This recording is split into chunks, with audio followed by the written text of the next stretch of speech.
জি। এখানে রয়েছে আমি অষ্টম মুসলিম ইয়াসিনী ফাজিল মাদ্রাসার সহকারী শিক্ষক এবং এখানে খাদেম পরিবারের একজন।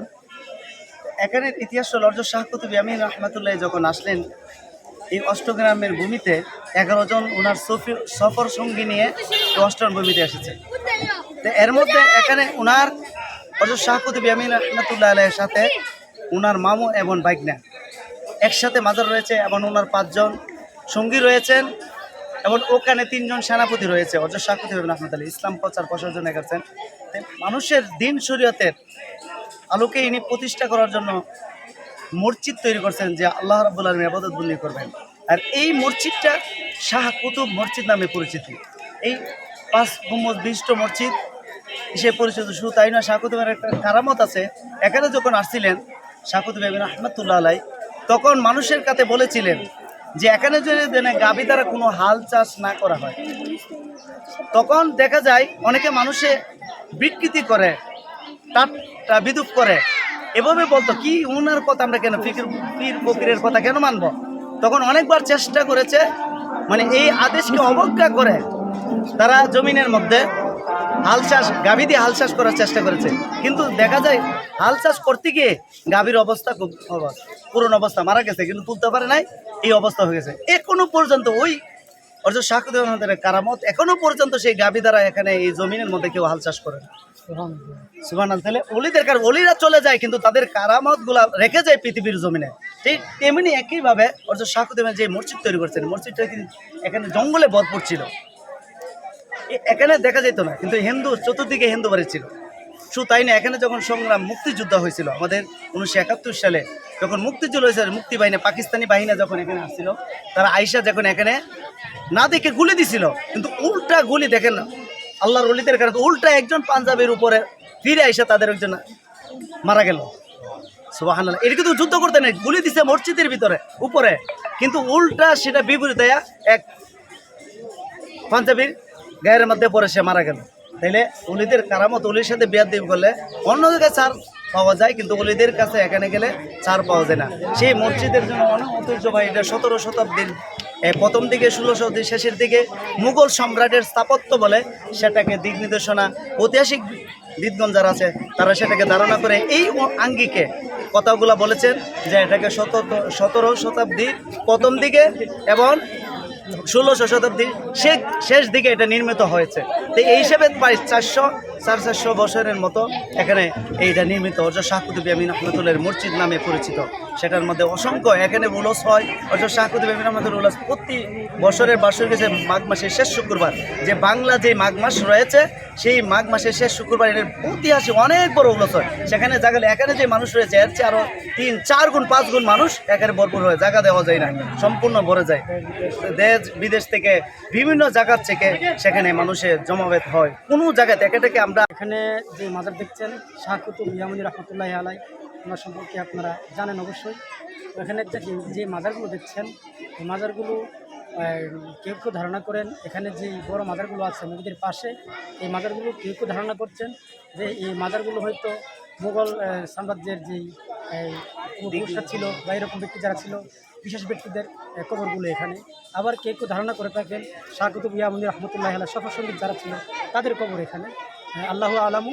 এবং বিশেষ করে এর পাশে ছোটো ছোটো কবর আছে, যারা খাদেম ছিল, খাদেম বাড়ি, তারাও এই খাদেমদেরকে ছোটো এই পাশে কিছু কবর আছে, এগুলোতে দাফন করা হয়েছে এবং ওনারা অনেক দিন যাবৎ খেদমত দিয়ে আসছেন।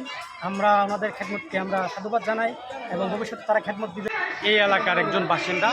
আপনারা দেখতে পাচ্ছেন আমার পিছে যে মসজিদটা আছে, এটা হযরত শাহ কুতুব আমিন রহমাতুল্লাহর নাম অনুসারে এই মসজিদ, আমাদের এলাকার নাম অনুসারে এই মসজিদ। এখানে সারা বাংলাদেশ থেকে, দূর দূরান্ত থেকে মানুষ ছুটে আসেন এই মসজিদটা দেখতে।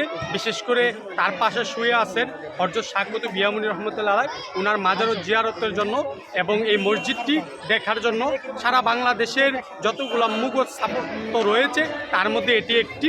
তাই সারা বাংলাদেশ থেকে মানুষ সবসময় ছুটে আসে, প্রতিনিয়ত আসতেছেন এটা দেখার জন্য।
ওই নবীকে ভালোবাসলে থাকবি সুখে, বলো না ওই নবীকে ভালোবাসলে থাকবি সুখে।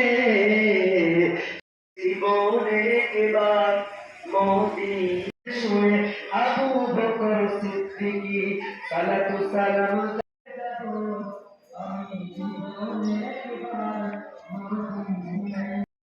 মদিনায় যাব আমি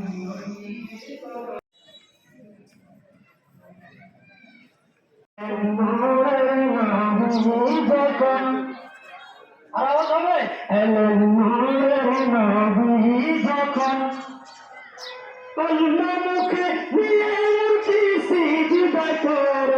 বলি কন্যা মুখে সাজানো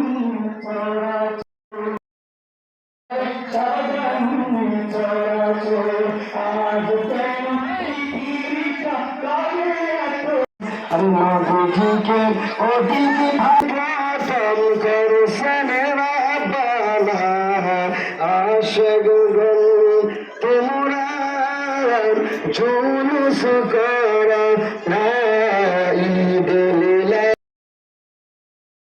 স্বগত মুসলমান, কিন্তু না, আল্লাহ বলেন 1,24,000 মতান্তরে 2,00,000